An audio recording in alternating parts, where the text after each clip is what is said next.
Hello, everyone. Welcome to Conduent Healthy Communities Institute's webinar on addressing the addiction crisis through centralized community health data. Thank you for those who've joined early and those who are joining on time. As you're joining us, again, please feel free to share your name and where you're joining us from today. My name is Jane Chai, and I'll be your moderator for today, and I'm joining you today from Orange County, California. We are so glad that you can join us today, and I'll go ahead and get us started with covering a few of our logistics. So first, you may have noticed you've joined this event as an attendee, so you're automatically muted for the duration of the webinar. If you do have any questions during the presentation, please feel free to send them to all panelists via the chat box at the bottom right-hand corner of your WebEx screen.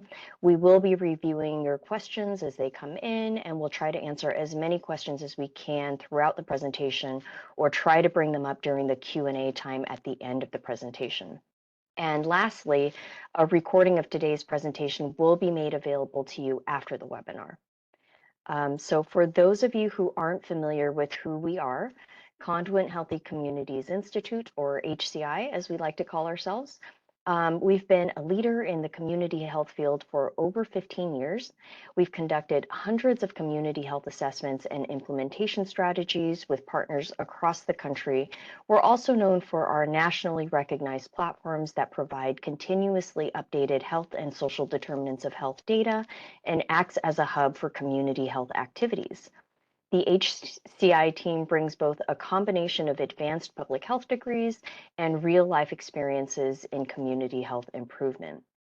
And for this webinar, we'll be discussing some key takeaways and real-life examples of how Franklin County Public Health collaborated with Conduent HCI to build a platform that enables timely and targeted assessment of the health status of specific geographic areas within their county, provides insight into the risk factors, health outcomes, and social determinants of addiction, and coordinates resources for overdose and addiction prevention, outreach, and recovery. As I mentioned, my name is Jane Chai, and I'm the community health content expert for HCI, and I'll be acting as the moderator for today's webinar. I have the pleasure of introducing our presenters from Franklin County Public Health today. First, we have Alex Warnko, who's an epidemiologist at Franklin County Public Health. His work on FCPH's FCPH's overdose data to action grant funded by the CDC has involved the development of innovative surveillance strategies to monitor and respond to the ongoing drug overdose epidemic. Alex works on the design, implementation, and maintenance of Franklin County Cares, a public-facing surveillance platform for overdose and addiction-related health outcomes and risk factors, community demographics, and social determinants of health. With him is Nick Black, who's also an epidemiologist at Franklin County Public Health. Nick works primarily under the Overdose Data to Action Grant, utilizing drug overdose and social determinants of health data to inform targeted intervention and prevention strategies in their community. Nick also serves as the county's overdose fatality review epidemiologist, where he leads the data collection and analysis efforts of the coalition. Nick received his Master of Public Health degree in 2018 and his Doctor of Philosophy degree in 2021 from The Ohio State University. You may also notice a couple of other names that appear as panelists in the right-hand panel of the WebEx screen. Elizabeth Bobo and Andrea Pineda, who shows up as Conduent HCI, are my colleagues at Conduent, and they are helping with some of the behind-the-scenes aspect of this webinar, so they won't be on camera today. Now that we've introduced ourselves, we'll be turning off our cameras to maximize the audio quality of the webinar, and we'll rejoin you on video during the Q&A portion of the webinar. So with that, I'm going to turn this over to Alex to talk about the Franklin County experience. Thank you very much, Jane. Franklin County is located in the center of Ohio and is home to Columbus, the state's capital. This county is home to two local health departments, Columbus Public Health and Franklin County Public Health, and also serves as the headquarters for the Ohio Department of Health. While Columbus Public Health manages the cities of Columbus and Worthington, Franklin County Public Health serves the additional 40 municipalities that call Franklin County home. In total, this includes numerous cities, villages, and townships that contain more than 500,000 residents. Franklin County Public Health has 4 divisions that cover the full spectrum of public health roles and responsibilities with a vision of achieving optimal health for all. The agency's response to the overdose epidemic in particular is housed within the Division of Health Systems and Planning. Within this division, the Care Coordination and Behavioral Health and Addiction Services sections approach the crisis from 2 different angles. In the Care Coordination section, community health workers connect with community members and link them to healthcare and community resources, navigating individuals across many pathways, including those for the treatment of substance use. In the Behavioral Health and Addiction Services section, staff are responsible for outreach and community-based approaches, working with and within Franklin County jurisdictions to offer harm reduction and prevention resources. Additionally, within the Behavioral Health and Addiction Services section, peer supporters work to leverage their lived experience of substance use and addiction to offer community members the option of navigating resources in contact with someone who has had similar experiences. In 2019, Franklin County Public Health was awarded the Overdose Data Action Grant by CDC. This grant provided support for FCPH and community partners to collect accurate, comprehensive, and timely data on overdoses, and to use this data to develop, direct, and enhance overdose prevention and intervention efforts. In order to reach all residents of Franklin County Public Health partnered with nearly 20 community organizations and community partners to tackle the crisis from all sides. Shown here on this slide are all of the partners funded by the OD2A grant in 2022 and 2023.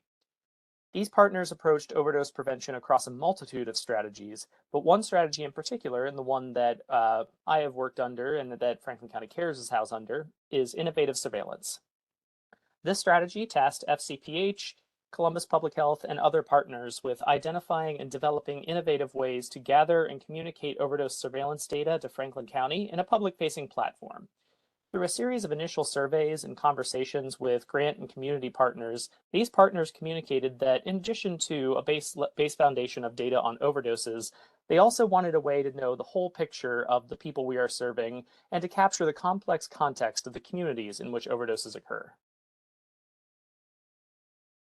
With this, then, the vision for overdose surveillance in Franklin County was to launch a public-facing surveillance platform that could place data on overdose-related health outcomes within the context of social determinants of health, community health, and population demographics. This would show the whole complex picture of the communities we serve as requested by partners. This vision would be achieved by focusing on 3 key areas for the platform: making the platform collaborative and publicly available, communicating valid, timely, and comprehensive data on overdoses in the community, and providing community context for those overdoses, especially in the form of social determinants of health. Franklin County Public Health recognizes that substance use disorder and overdose do not occur in a vacuum. In many cases, people have more immediate pressing needs to address, such as housing, childcare, or acute health conditions that must be taken into account before they can begin their journey to recovery.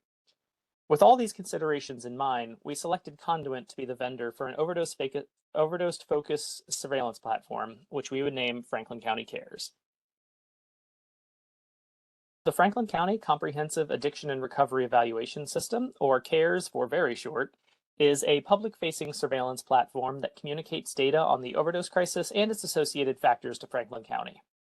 The previously mentioned mission and focus areas of CARES were front and center during the development of the platform and are reflected in the platform's key messaging.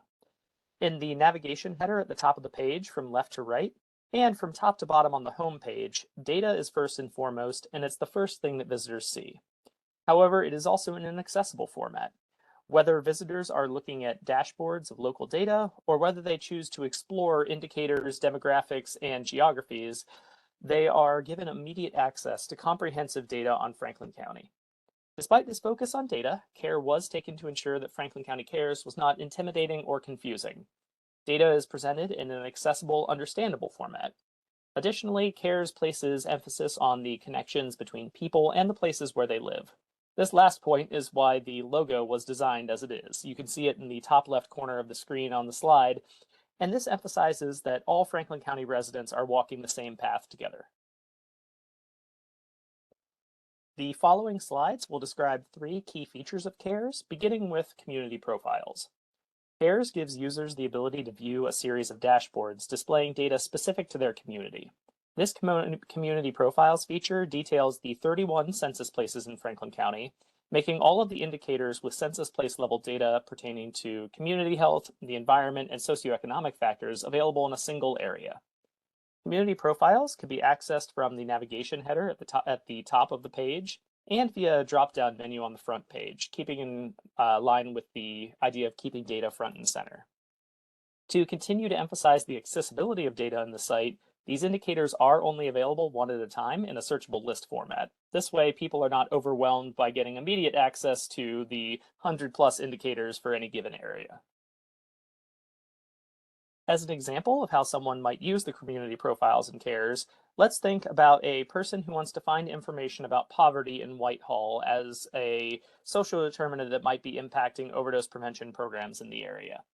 From the homepage of CARES, that person would navigate to the Community Profiles navigation tab and select Whitehall from the community's O through W drop-down menu, as you can see on the slide in front of you.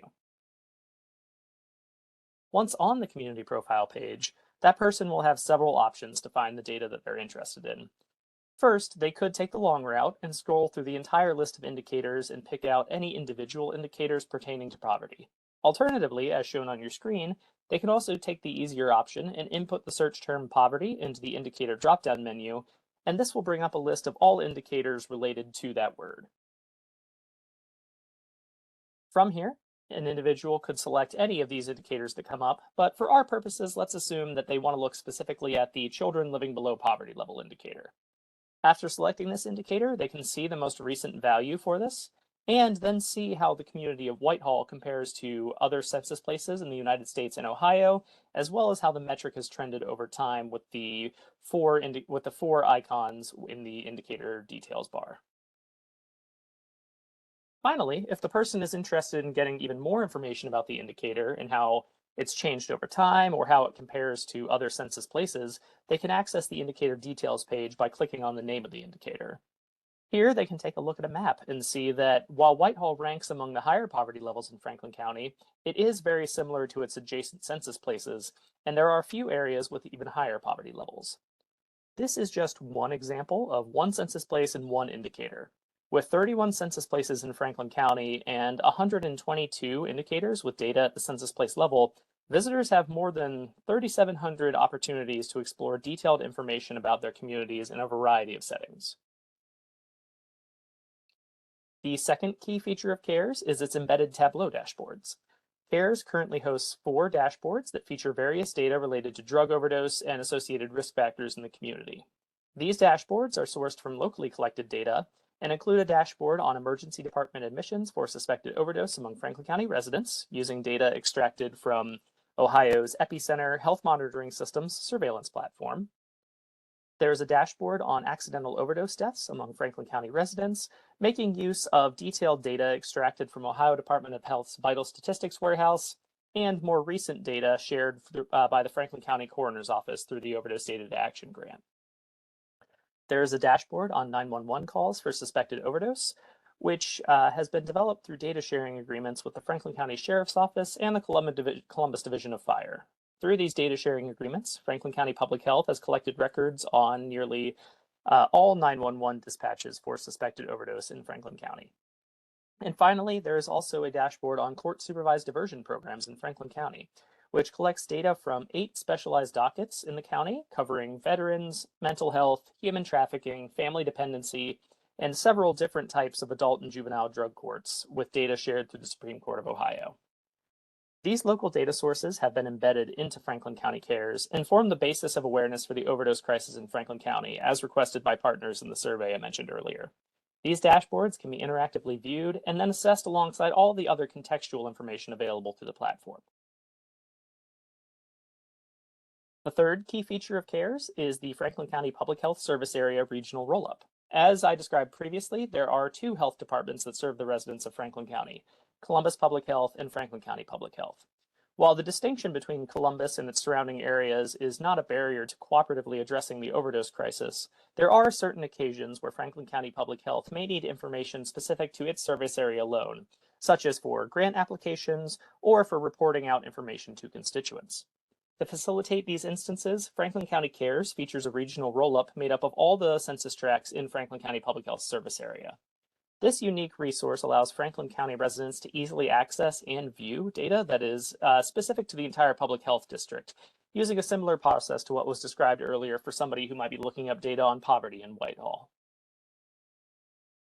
These key features and the multiple additional features of the CARES platform have allowed Franklin County Public Health and other community partners to develop several insights about the overdose epidemic and risk factors for overdose and addiction in Franklin County.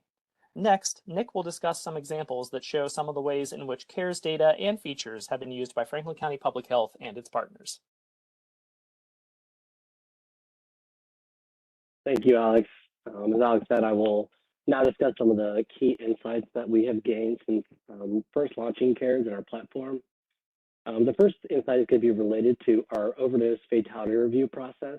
Franklin County Public Health just recently took the lead agency of the county's overdose fatality review process, in which cases of resident deaths due to an unintentional drug overdose are selected from a pool of target populations, and information surrounding the decedent's life is presented and discussed among a coalition of local agencies.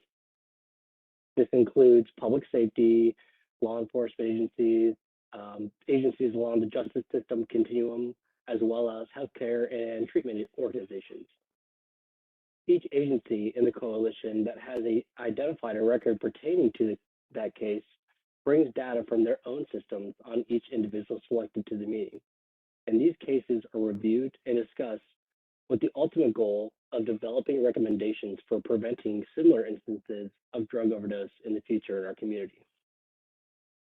We utilize CARES and get the data that has made available for this process to develop census tract level geographic profiles of where the decedent cases lived. This information is presented during the overdose fatality review meetings to provide additional contextual information on the socioeconomic and demographic climate in which a case lived. For example, these profiles have been used to examine risk factors for substance use and overdose in a person's community compared to the overall county. This example of this is in this bar chart to the right side, which includes indicators such as levels of educational attainment, proportion of residents living below the poverty level, and unemployment. We also utilize indicators for distribution of race and ethnicity in the community, as well as neighborhood economics overall. The second insight is related to identification of the intersection of risk factors for overdose or addiction. Community data from CARES has been utilized by Franklin County Public Health to identify specific areas to target programs and interventions. For example, Alex and I had the opportunity to utilize data from CARES to develop a report for our agency's communications team. Our agency was planning for an event related to the links between adverse childhood experiences or childhood trauma and addiction. Our communications section wanted to target advertising to reach specific target populations. We were able to pull 10 factors related to childhood trauma and target demographics from CARES and map these by census tract as depicted on the map to the right.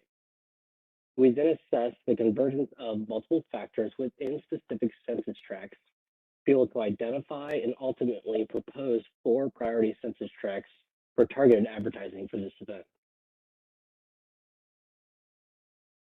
And the third insight is related to our partner stories and how they've utilized data.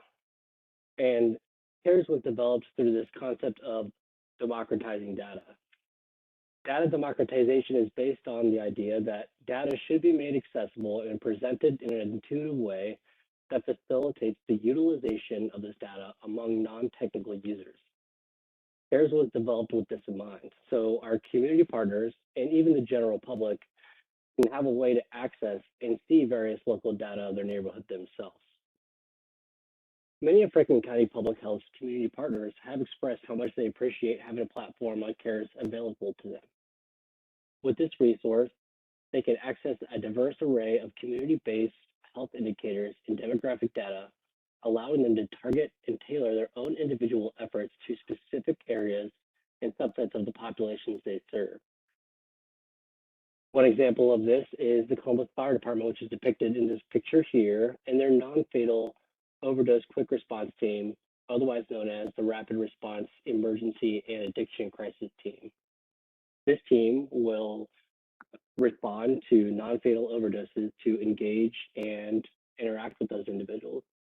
They have utilized CARES to compare the demographic of the population they have successfully engaged with to their overall service area to identify and assess potential barriers and potential disparities in their outreach programming. Another example of the use of CARES among our community partners is our friends at Franklin County Office of Justice Policy and Program. Our partners there are very data savvy and understand the importance of using data for evaluation of programming as well as to inform targeted efforts. However, as is commonly the case, they're limited by capacity and are often left to fill the data needs gaps themselves, and are often left to fill on top of their normal roles, as they do not have dedicated data analysts. These partners have repeatedly expressed their appreciation of having a resource like CARES, where they have been able to use CARES to help sustain and enhance community efforts to move toward equity, which is made possible by making data on disparities easy to access and use. In addition to providing Franklin County Public Health partners and Franklin County residents with current actionable data to address the overdose epidemic, CARES also serves as a useful platform for consolidating the resources available to the community members through the Overdose Data Action Grant partners and community agencies. One such feature that we're getting ready to launch in the near future is a recovery and support resource page. This will provide users with links to specific harm reduction, treatment, and recovery resources available in Franklin County. These resources will be displayed in one area through an image gallery and will cover a spectrum of entry points, comfort levels, and public-private options to meet people where they are and offer resources that are most appropriate for an individual's specific stage of change. These resources include Franklin County Public Health's own community health worker program, a map of treatment centers, public safety-led linkage to care resources, harm reduction resources through syringe services, and access to a community coalition for addressing addiction. Second feature, as we mentioned before, CARES was not developed in the philosophy, with the philosophy that overdose and addiction do not occur in a vacuum. Therefore, an individual's substance use is rarely the only concern they are facing, and in many cases, more immediate concerns need to be addressed before a person is able to comfortably think about how to get treatment for their substance use. With this in mind, Franklin County Public Health and Conduent partnered with Credible Mind through Franklin County Job and Family Services to include the Credible Mind resource library in CARES as a widget. It's shown on your page here. For those of you that don't know, Credible Mind is a free online platform that brings together expert-rated embedded videos, podcasts, apps, online programs, books, and articles all in one easy-to-use place. It's confidential, anonymous, and available 24/7. You can learn new skills, understand your own mental health, take a mental health assessment, and access a library of thousands of mental health and well-being resources. This resource provides residents with a database of resources for myriad mental health and well-being needs to move toward a more holistic and person-centered approach for seeking support. Now, to discuss some of the lessons learned through the development, launch, and use of CARES, we have identified several key lessons in the collection, presentation, and use of data to address the overdose epidemic. First is the importance of relevant local data, especially at the census tract level. Data pertaining specifically to the communities and neighborhoods in which people live can be key to identifying the most appropriate methods to address overdose and addiction within these communities. Second is the importance of geographic roll-ups, which allow us to identify insights across multiple jurisdictions at once and facilitate cooperation with other local agencies. These geographic roll-ups also allow us to better assess community-based risk and protective factors that are associated with substance use disorder and drug overdose across communities. This enables us to better tailor and target programming to specific communities. Finally, CARES highlights the importance of collaboration during the design and development of surveillance platforms. While overdose surveillance is a public health-led endeavor, the needs of partners must continuously be taken into account and intentionally addressed in order to make surveillance data as effective as possible. This democratizes data and increases the efficiency with which agencies can make use of this data. Thank you, everyone. And with that, I will pass it back to you, Jane. Thank you so much, Nick. And that actually concludes our presentation and will lead us to the discussion portion of the webinar. So please do feel free to ask any questions in chat. And I think we've already received a couple. So at this point in the webinar, we'll go ahead and turn our cameras back on. Hi, Alex. And I see Nick. Fantastic. So I really appreciate the lessons learned that you just shared, Nick. I think all of those, the importance of local data, having the ability to get insights for different geographic areas, especially for health departments such as yourself that's serving different jurisdictions, and democratizing data. Those are all values we have here at Conduent. And it's really nice to see that it's reflected in how you're using the data and the platform. So thank you for those takeaways and lessons learned. As we transition into the Q&A portion, would you mind sharing, what has been the biggest change that you've seen in your community since the implementation of the CARES platform? And I think I'll go ahead and toss this one to Alex first.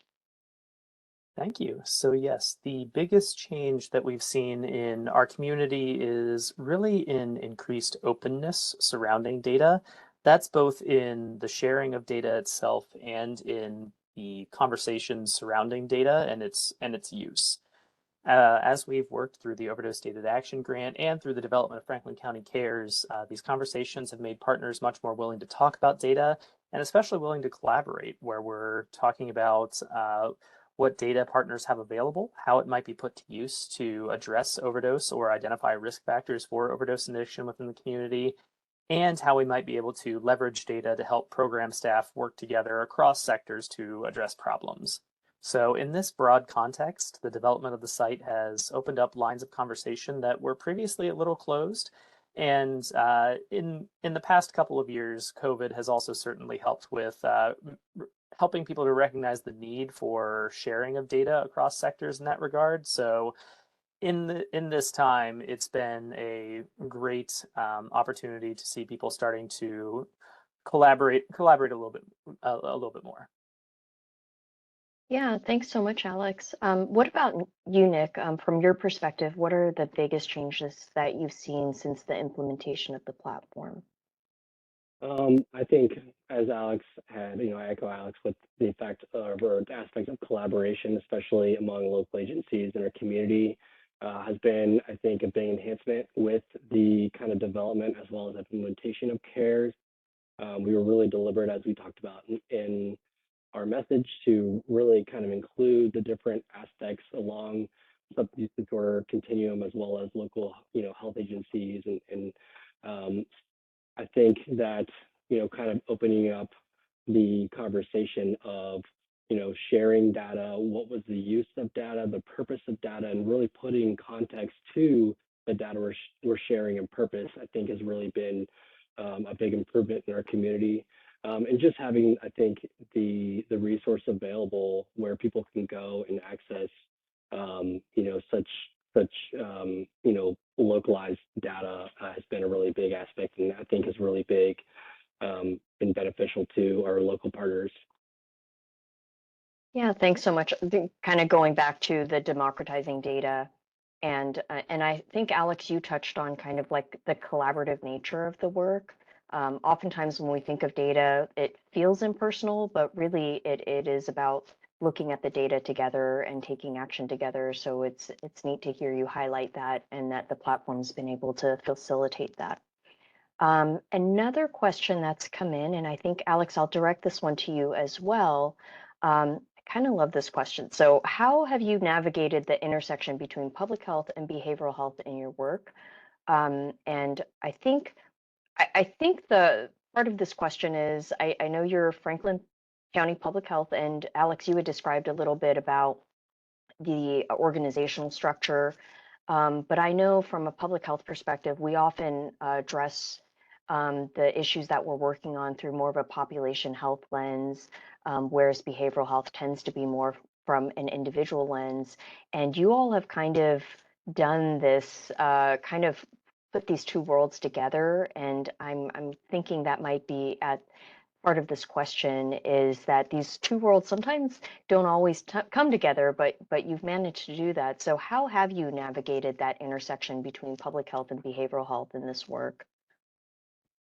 So, in navigating the intersection between public health and behavioral health, I'm going to give a little bit of a paradoxical response, but one of the ways we've been able to navigate this intersection is by trying to keep them a little bit separate. We recognize that as public health professionals, the individuals who are working with our community health workers and our peer supporters, they're working with individuals and keeping in mind some more of the population health perspectives that these individuals may be facing. These are factors that we refer to as basic needs at Franklin County Public Health. These are things like the socioeconomic factors, access to care, the built and natural environments, all of the factors that really occur in the places where people live, learn, work, and play. And we take those factors into account to try and bridge the gap between an individual and their ability to access care. So in this case, I want to clarify that our community health workers and our peer supporters do not necessarily provide clinical care themselves or behavioral treatment for any of their clients. Our biggest function is to successfully navigate clients to those resources on the behavioral health side where they can get the more individual focused treatment and support that they need in order to meet their own specific health needs. Really, how we've been able to sort of marry the two worlds is by helping to bridge the gap between them and recognize that, like we've said throughout, a lot of times people do have more immediate concerns. If we think about Maslow's hierarchy of needs, there's a lot of things that fall a little bit lower on the pyramid or at the base level of the pyramid that people really need to address before they can think comfortably about treating substance use. And those are things like access to food, access to healthcare, transportation, all those things that really aren't considered all that much, at least when thinking about how to get someone to individual level healthcare. But it's our job to really do all the work for people for them and have our community health workers and our peer supporters navigate those pathways. Yeah, thank you so much. I don't think I've ever thought about Maslow's hierarchy in that way, but it is kind of like the perfect way to put those things together. The consideration of individual health alongside social determinants of health. So thanks for bringing that into the conversation. And we had a couple other questions come in, and this one is specific to 911 calls, and I'm not sure if which of you may be able to answer this or if we'd be able to answer this. But I think Regan asked, they're having a challenging time trying to capture and display 911 calls on overdoses to show those numbers within their service area. Do you have any advice or what advice would you give about the best way to connect or what advice or partners would be best to connect with to collect this data? Because I think you shared some of that data on the platform. Alex or Nick, I'm not sure who would be best to answer this question. I could definitely answer this question. I was the one who led the project to actually go get the 911 data. And in terms of advice that I can give for how to reach out to agencies in initial contact to get this data, one of the biggest hurdles that you will have to get over at the very start is explaining why exactly this data is relevant for public health and why you want to use that data. Understandably, law enforcement is very closed with the data that they have because it contains, in many cases, sensitive information, addresses, sometimes names. So when you're reaching out to organizations or to individuals at organizations to take a look at to ask about sharing this data, you do want to be very upfront about letting them know that you're willing to work with them on any privacy concerns they may have.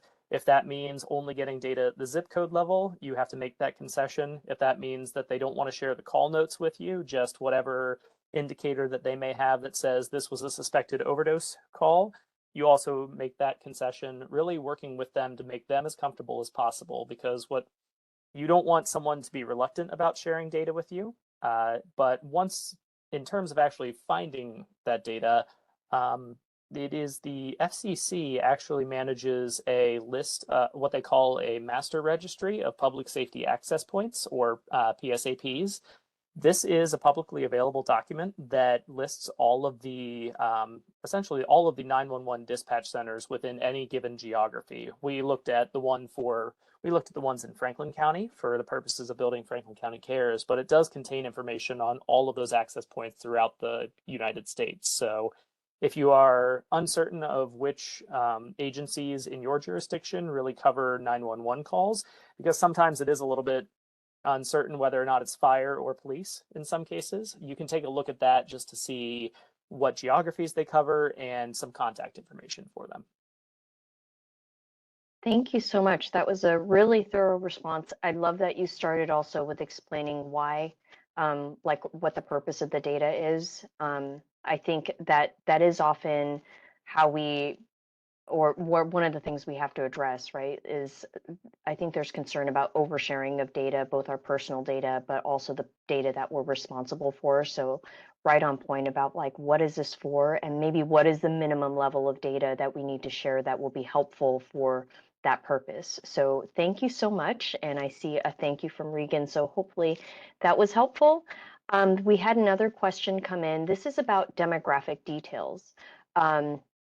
Can you discuss, one, which demographic details you decided to share on your dashboards, and two, what led to that decision to share the breakouts?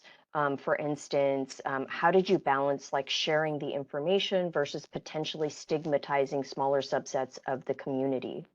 Let's see. I'll go ahead and take that. Nick looks like you're ready to take this, so I'll go ahead go and ahead. take that.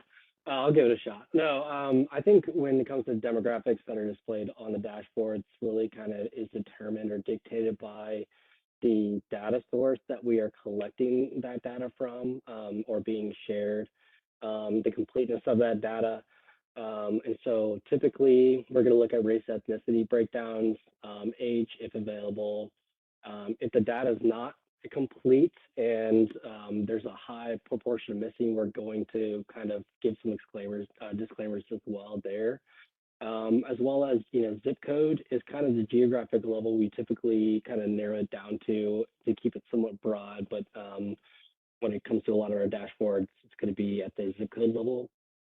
And then as well as, for some of the dashboards that we have for substance abuse, that was also indicated, like overdose deaths, as well as with our court dockets. And we do take a lot of consideration into the whole stigma aspect, and really try to be really diligent and deliberate to kind of curb that the stigma aspect.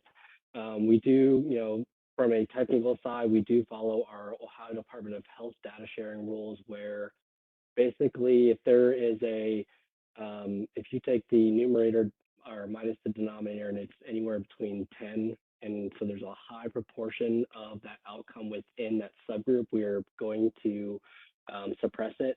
And so anything that would kind of indicate a highly vulnerable group, we were not going to show or do anything. But then also as well, through the kind of discussion and kind of interpretation aspects, talking about what does it mean.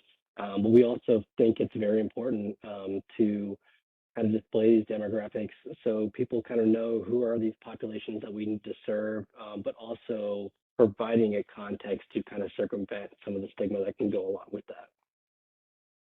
Yeah, thank you so much. I think there's a whole conversation we're having about how to display data, because I think one, it's really important to show where communities are experiencing disparities, but we do, especially with some of our more sensitive topics, we want to be cognizant of the stigma that might be associated with that, or further stigmatizing a community that's already feeling that. I know throughout the platform, there's the ability to make technical notes or change like language or add language to provide context to the data, which I think is really important because I think it goes back to, Alex, what you were saying about like what is the purpose of the data, what we're trying to do, because there's really a human aspect to data that like I think it is present, but sometimes when we just hear the word data, we don't think of it that way.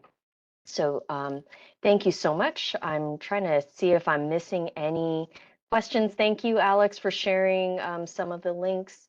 I know there were some questions earlier about whether a recording would be made available, and yes, we'll be sending that out in an email that you can forward. And I believe Elizabeth also shared a link. We usually post this in our help center as well, and that would be made available. And as I'm looking, I think we have time for one last question before I close this out, which is, how have your community partners responded to the platform since it was launched? And maybe Nick, I'll toss this one to you first. Yeah, I'll go ahead and take this. Community partners have responded really well, and I kind of touched that in the webinar, but I think that we've made really specific efforts to engage with our partners throughout the process and definitely collect feedback, after the launch to ensure that we are at least meeting the needs of our partners as well as their expectations for the site, as well as to always, look for ways to improve how the data is organized and presented. As well as a pretty unique resource that we have available in Central Ohio where people can go to the site, actually easily access the diverse array of community health data that, is rolled up at the various geographic levels that we talked about, from, county to census tract, into the community profiles. So it has not only helped with the availability of easily accessible and intuitively displayed data to the community and our partners, but has also provided a valuable resource internally for our agency where it's really improved, I think, efficiency in some of our data-informed work that we do, where now we have a site where we can help direct maybe some of our other, less technical staff if they are more into prevention or, maybe data is not their main aspect. Even internally, we have been able to be like, well, you have CARES, we're constantly plugging CARES in our own internal meetings. But that's, our community partners have responded really well just for the availability of the resource to kind of dictate and help with their work. Awesome. Thank you for so much for sharing that. I think, again, going back to democratizing the data, sometimes that's for the public, especially for those smaller organizations that may not have the capacity to have like a data analyst or like a researcher on board. I think it's really helpful to have accessible data, easy to understand data, because data is not everyone's thing.